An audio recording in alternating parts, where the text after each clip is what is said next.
So with section 2.R.4, I did have a couple of questions on this, and so I wanted to go over it with you. So the first problem is 2 over negative 8 is equal to 3 over negative 4x. So if I cross multiply, I get negative 8x is equal to negative 24. And then I divide both sides by negative 8 to get the x by itself. And so I get x is equal to positive 3. The restrictions on this one, if they ask for what are the restrictions, it would be that negative 4x, the denominator, see this denominator is okay because it's just a number, it doesn't have a variable, so it can't be 0 because it's negative 8. But this one has a variable, so it could be 0. And remember, our denominators can never equal 0, and so divide both sides by negative 4, and I get x cannot equal 0. So on here, you would just write x cannot equal 0 because they're asking for the restrictions. Okay, problem number 2 is the distance problems, where it says the distance to go to your grandparents' house is 624 miles, and to go to the beach it is 780 miles. And then it says it takes 12 hours to go to the grandparents' house. So I'm going to set it up, and so this would be X hours to go to the beach. That's what I'm looking for, is how long does it take to go to the beach. So I'm going to do hours over miles, hours over miles. So 12 hours, and that goes 624 miles, is equal to, and again you have to have hours on the top over here, X hours over 780 miles. So what you have to remember is if you put hours over miles, you have to put hours over miles, and you put the grandparents, the trip to the grandparents is here, and the trip to the beach is on the other side. Okay? And so now my proportion is 12 over 624 equals x over 780. And so I will cross multiply, and let's see. 12 times 780 is equal to 9360 is equal to 624x, and divide both sides by 624.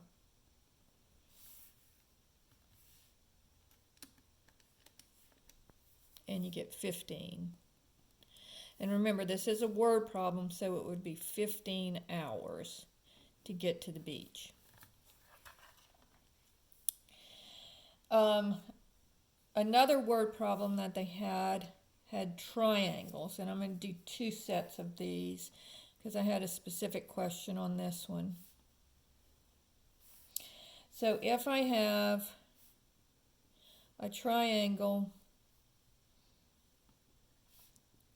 ABC, and they tell me that it's similar to this smaller triangle DEF.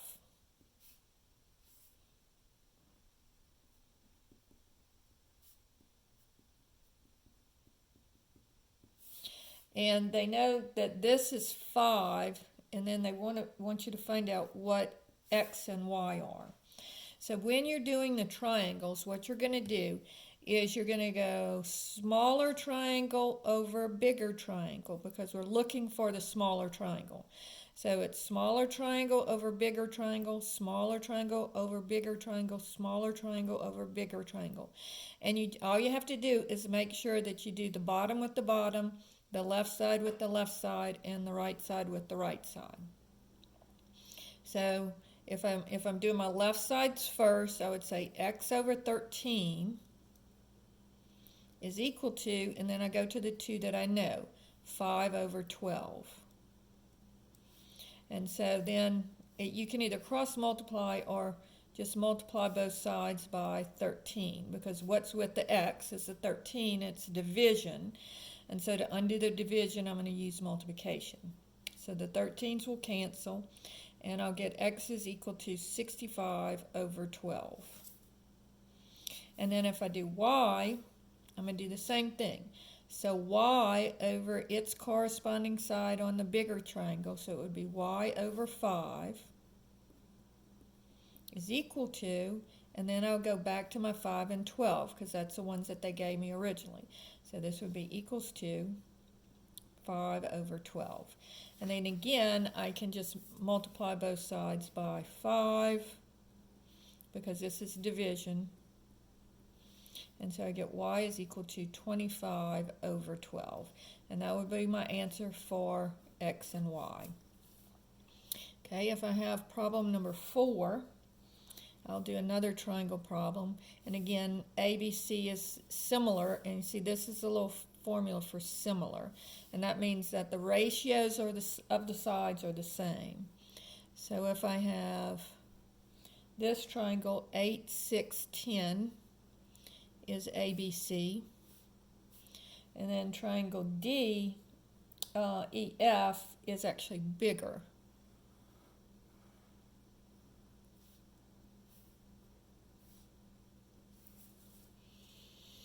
And so this is 19y and x. And so again, I'm going to, and this one, since I don't know the sides on the bigger triangle, I'm going to do bigger over smaller.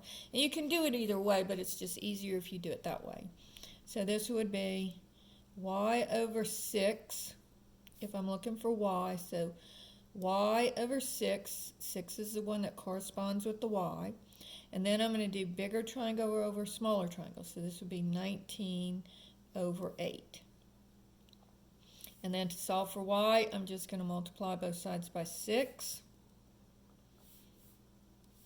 And the 6's cancel. And I get y is equal to, and let's see, that would be 54, 114 over 8. And then I could reduce that, I could reduce that here. So this would be 3 and 2. And so that would be 757 over 2. So that would be the answer to y. And then if I want to do x, then I would do x over 10 is equal to, and again, it's the bigger triangle over the little triangle, so then I do bigger over little again. 19 over 8. And I always go to the ones that I know. So here, multiply both sides by 10. And I get x is equal to, and I'll go ahead and cancel here. So 2 goes into both of them, so this would be 5, and this would be 4. So let's see, 19 times 5 is 45, 95 fourths. And so that would be the answer to x and to y. So that's how you do those. Now the other one on here, problem number 5 says, is this ratio true? And so all you have to do here is cross multiply and see if they're equal. So on my calculator, I'm going to go 9 times 17. So the 17 comes up with the 9 and multiplied, and you get 153. And you want to know, is that equal to, and the 3 comes up and multiplies by the 54, times 54. And that's 162. And that's not true, so this would be, you just hit the button that said false. So that's the other type of problem that they had. Now one last one, and this will be the last one I do in this section. If I have if they want me to write as a ratio 62 minutes to 5 hours. Now, they don't want you to just write 62 to 5 as a fraction. They want you to compare, since these are both the same type of units, what they want you to do is compare minutes to minutes. So I have to change these 5 hours to minutes. So there's 60 minutes in every hour. So times 60, and that gives me 300. So then I'm comparing 62 minutes to 300 minutes. So you have to change it to both the same. So if it's days and hours, change it all to hours. If it's minutes and hours, change it all to minutes. All right, so then I'm going to just write it as a fraction. So 62 is the first number that comes, so it goes in the numerator. And then 300 is the second one, so it goes in the denominator. And then they're both divisible by 2, so this would be 31 over 150. So that's how you do those ratio problems. So that's everything for section 2.R.4.